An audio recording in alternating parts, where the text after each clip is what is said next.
इधर ट्रॉस डिस्ट्रिक्ट के अंदर बचे हुए नए सैनिक अपने कैप्टन को रोकने की कोशिश कर रहे थे। सैनिक गिड़गिड़ा रहे थे, कैप्टन प्लीज हमें ऐसे अकेले छोड़कर मत जाइए, हम बिना किसी लीडर के इन टाइटन से अकेले नहीं लड़ पाएंगे। लेकिन वो कैप्टन बेहद मतलबी और डरा हुआ था। उसने चिल्लाकर कहा, मैं बस अपनी ड्यूटी पूरी कर रहा हूँ, मुझे रीइंफोर्समेंट यूनिट संभालनी है, तुम भी अपनी ड्यूटी करो और याद रखना अगर अब किसी ने भी रुकने के लिए एक शब्द भी बोला तो मैं उसे देशद्रोही समझकर यहीं जान से मार दूंगा। अब हम चलते हैं उस मिलिट्री हेडक्वार्टर की तरफ जहां गैस और हथियारों की सप्लाई रखी हुई थी। वहां का नजारा बेहद खौफनाक था। सप्लाई रूम को बड़े बड़े टाइटन्स ने चारों तरफ से घेर रखा था और अंदर कुछ सैनिक डर के मारे अपनी जान छुपाए बैठे थे। तभी वहां एक दिल दहला देने वाला वाकया होता है। एक सैनिक हार मानकर अपनी शॉटगन रेडी करने लगता है। उसके साथी उसे देखकर कहते हैं, पागल हो गए हो क्या? भला इस बंदूक से उन टाइटन्स का क्या बिगड़ेगा? हमें कुछ और बड़ा करना होगा। लेकिन वो सैनिक कुछ नहीं सुनता। वो निराशा के उस मोड़ पर पहुंच चुका था जहां उसे कोई रास्ता नहीं दिख रहा था। वो शॉटगन को अपने मुंह में रखता है और ट्रिगर दबा देता है। धमाके के साथ वो वहीं सुसाइड कर लेता है, जिसे देखकर उसके बाकी साथी खौफ से चीख पड़ते हैं। उधर दूसरी तरफ जीन और कोनी एक जगह फंसे हुए थे। जीन बेहद गुस्से में और परेशान था क्योंकि उनके ओडियम गियर की गैस लगभग खत्म हो चुकी थी। गैस के बिना वो दीवार पार करके सुरक्षित इलाके में नहीं जा सकते थे। कोनी को समझ नहीं आ रहा था कि आखिर सप्लाई टीम इतनी देर क्यों कर रही है। जीन उसे कड़वा सच बताते हुए कहता है, सप्लाई पहुंचाने वाले वो डरपोक सैनिक खुद को हेडक्वार्टर के अंदर बंद करके बैठ गए हैं। उन्हें लगता है कि वो टाइटन से नहीं लड़ सकते और अब हम खुद भी वहां नहीं जा सकते क्योंकि पूरा हेडक्वार्टर 3 से 4 मीटर वाले टाइटन से भरा पड़ा है। वहां जाना मतलब सीधे मौत के मुंह में कूदना है। जीन मन ही मन टूट चुका था। वो खुद से कहता है, पूरी जिंदगी बेकार चली गई, काश मैंने कम से कम अपने दिल की बात उसे बता दी होती। उसी वक्त साशा बाकी सैनिकों को मोटिवेट करने की आखिरी कोशिश कर रही थी। वो चिल्लाकर कह रही थी, अगर हम सब मिलकर एक साथ कोशिश करें तो हम अब भी हेडक्वार्टर पहुंचकर गैस ला सकते हैं। अगर तुम चाहो तो मैं आगे रहकर तुम सबको लीड करूंगी। लेकिन साशा की बातों का किसी पर कोई असर नहीं हो रहा था। सबकी आंखों में सिर्फ मौत का डर था। मार्को रोते हुए कहता है, साशा इन सब बातों का अब कोई फायदा नहीं है। वो गिनती में बहुत ज्यादा है। मैं मरने से नहीं डरता, पर क्या मेरी इस मौत की कोई अहमियत होगी? तभी वहां तेजी से मिकासा पहुंचती है। वो सीधे एनी के पास जाती है और कहती है, इस बुरे वक्त में अपनी खुदगर्जी के लिए माफी चाहती हूँ, लेकिन क्या तुमने एरेन और उसके स्क्वाड को देखा है?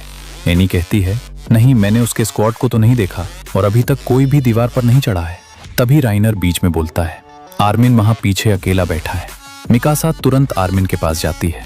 आर्मिन जैसे ही मिकासा को अपनी तरफ आते देखता है, उसका दिल बैठ जाता है। वो खौफ से कांपने लगता है कि वो किस मुंह से मिकासा को एरेन की मौत का सच बताएगा।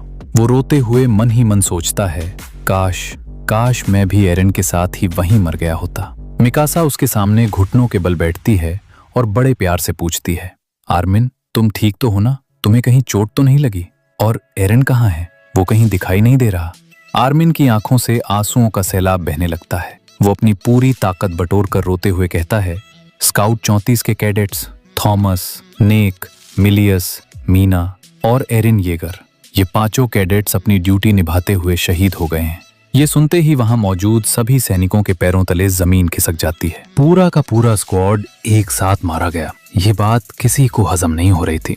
आर्मिन मिकासा के सामने सिर झुकाकर रोते हुए कहता है, मिकासा मुझे माफ कर दो, एरिन मेरे वजह से मारा गया।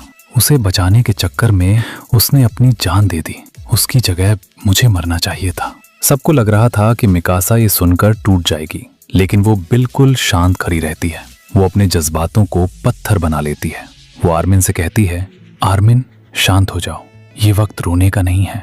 फिर वो मुड़कर मार्को से पूछती है, मार्को अगर हम हेडक्वार्टर के आसपास के सभी टाइटन्स को मार गिराएं तो हम वहां से अपनी गैस रिफ्यूल करके दीवार पर चढ़ सकते हैं ना? मार्को घबरा कर कहता है, हाँ थियोरेटिकली तो ये मुमकिन है, लेकिन वहां टाइटन्स बहुत ज्यादा हैं, तुम अकेले उन सबको नहीं मार सकती। तब मिकासा जो कहती है वो सबके रोंगटे खड़े कर देता है। मिकासा कहती है, मैं ये कर सकती हूँ क्योंकि मैं तुम सब लोगों से कहीं ज्यादा ताकतवर हूँ, बहुत ज्यादा ताकतवर। मेरे पास वो ताकत है जो उन टाइटन्स के परखच्चे उड़ा सकती है। तुम सब बस यहीं बैठो और ये देखो कि टाइटन से कैसे लड़ा जाता है। वहां मौजूद कुछ सैनिक गुस्से में कहते हैं, तुम पागल हो गई हो, अकेले जाओगी तो मारी जाओगी। मिकासा पलटकर जवाब देती है, अगर हार गई तो मारी जाऊंगी, लेकिन अगर जीत गई तो तुम लोग भी जी पाओगे, और बिना लड़े जीतना मुमकिन नहीं। ये कहकर मिकासा अपनी ब्लेड्स निकालती है और हवा में उड़ते हुए अकेले ही हेडक्वार्टर की तरफ बढ़ जाती है। मिकासा की इन कड़वी और तीखी बातों ने जीन के दिल पर सीधा असर किया। जीन मुस्कुराता है और कहता है, एरन, इसके शब्द उम्मीद से ज्यादा तीखे थे, लेकिन इसी ने आज हमें रास्ता दिखाया है। फिर जीन बाकी सैनिकों की तरफ देखकर चिल्लाता है, ऐसे चुपचाप बैठकर मरने से अच्छा है कि हम लड़ें। एक सच्चा सोल्जर कभी अपने साथी को अकेला नहीं छोड़ता। जो खुद को कायर समझता है वो यहीं बैठा रहे। जीन की ये बात सुनते ही साशा, राइनर, एनी और एक एक करके सभी सैनिकों में जोश आ जाता है और सब मिकासा के पीछे दौड़ पड़ते हैं। आगे आगे मिकासा किसी तूफान की तरह बढ़ रही थी। उसके रास्ते में जो भी टाइटन आ रहा था वो उसकी गर्दन काटते हुए आगे निकल रही थी। जीन पीछे से सबको लीड कर रहा था और चिल्ला रहा था, सब मिकासा को फॉलो करो और टाइटन से सीधे उलझने से बचो। कोनी मिकासा की स्पीड देखकर हैरान था, लेकिन आर्मिन भांप चुका था कि मिकासा इस वक्त होश में नहीं है। वो अपने गुस्से और दर्द को लड़ाई में झोंक रही है, जिसकी वजह से वो जरूरत से ज्यादा गैस का इस्तेमाल कर रही है। आर्मिन चिल्लाता है, मिकासा रुको, तुम्हारी गैस जल्दी खत्म हो जाएगी। और वही हुआ जिसका डर था। हेडक्वार्टर पहुंचने से पहले ही मिकासा के ओडियम गियर की कंप्रेस्ड गैस पूरी तरह खत्म हो गई और वो अनियंत्रित होकर एक घर की छत से टकराती हुई नीचे एक सुनसान गली में जा गिरी। उसे गिरता देख कोनी जीन से कहता है, जीन, अब तुम्हें ही सबको लीड करना होगा। मैं और आर्मिन मिकासा को देखने जा रहे हैं। गली में अकेली पड़ी मिकासा पूरी तरह हिम्मत हार चुकी थी। वो अपने मन में कहती है, सब खत्म हो गया। मैंने एक बार फिर अपनी फैमिली को खो दिया। क्या मुझे ये दर्द बार बार सहना होगा? तभी उसके सामने एक विशालकाय टाइटन कदम बढ़ाते हुए आने लगता है। मिकासा के पास न गैस थी न बचने का कोई रास्ता। उसी वक्त दूसरी तरफ जीन और उसकी टीम के सामने भी कई टाइटन्स आ जाते हैं। जीन देखता है कि एक सैनिक का वायर फंस जाता है और एक टाइटन उसे उठा लेता है। उसे बचाने गया दूसरा सैनिक भी दूसरे टाइटन के हत्थे चढ़ जाता है। जीन के सामने ही वो टाइटन्स उन सैनिकों को जिंदा चबाने लगते हैं। जीन खौफ से कांपते हुए सोचता है, मैं चाहकर भी उन्हें नहीं बचा पाया। क्या मुझ में इतनी बड़ी जिम्मेदारी संभालने की काबिलियत है भी या नहीं? अब वापस चलते हैं मिकासा की तरफ। मिकासा चुपचाप बैठी हुई थी। उसने अपनी ब्लेड्स नीचे रख दी थी और अपनी आंखें बंद कर ली थी। वो मौत के लिए तैयार थी। वो सोचती है, ये दुनिया बेहद बेरहम है, लेकिन ये उतनी ही खूबसूरत भी थी। मेरी जिंदगी अच्छी रही। जैसे ही वो टाइटन अपना घिनौना हाथ मिकासा को पकड़ने के लिए आगे बढ़ाता है, अचानक मिकासा के शरीर के अंदर एक बिजली सी दौड़ जाती है। उसकी जीने की इच्छा शक्ति दोबारा जाग उठती है। वो अपनी आंखें खोलती है और फुर्ती से उस टाइटन की उंगली काट देती है।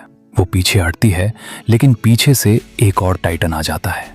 मिकासा दो टाइटन्स के बीच घिर चुकी थी। तभी उसके दिमाग में एरन की कही वो बात गूंजती है जो उसने बचपन में कही थी, लड़ो, अगर तुम नहीं लड़ोगी तो तुम जीत नहीं सकती। मिकासा रोते हुए मन ही मन कहती है, एरन, मुझे माफ करना। मैं अब कभी हार नहीं मानूंगी, क्योंकि अगर मैं आज मर गई तो मेरे साथ तुम्हारी सारी यादें भी हमेशा के लिए मर जाएंगी। इसलिए मैं आखिरी सांस तक लड़ूंगी। मिकासा अपनी ब्लेड्स तान कर लड़ने के लिए तैयार होती है, लेकिन तभी कुछ ऐसा होता है जिसकी कल्पना किसी ने नहीं की थी। वो जो दूसरा 15 मीटर वाला टाइटन पीछे से आया था, उसने मिकासा पर हमला करने के बजाय पहले वाले टाइटन के मुंह पर एक ऐसा जोरदार और खौफनाक पंच मारा कि उसका जबड़ा ही टूट गया। मिकासा हैरान रह गई। उसने आज तक कभी नहीं सुना था कि कोई टाइटन दूसरे टाइटन को मारता है। तभी आर्मिन और कोनी वहां पहुंचते हैं। आर्मिन मिकासा को उठाकर एक सुरक्षित छत पर ले जाता है।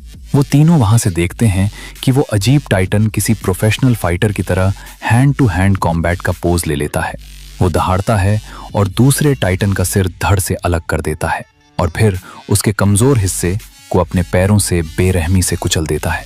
आर्मिन ये देखकर हैरान था। वो कहता है, इसने जानबूझकर उसके वीक स्पॉट पर वार किया, और देखो, ये हमारी तरफ देख भी नहीं रहा। ये हमें पूरी तरह इग्नोर कर रहा है।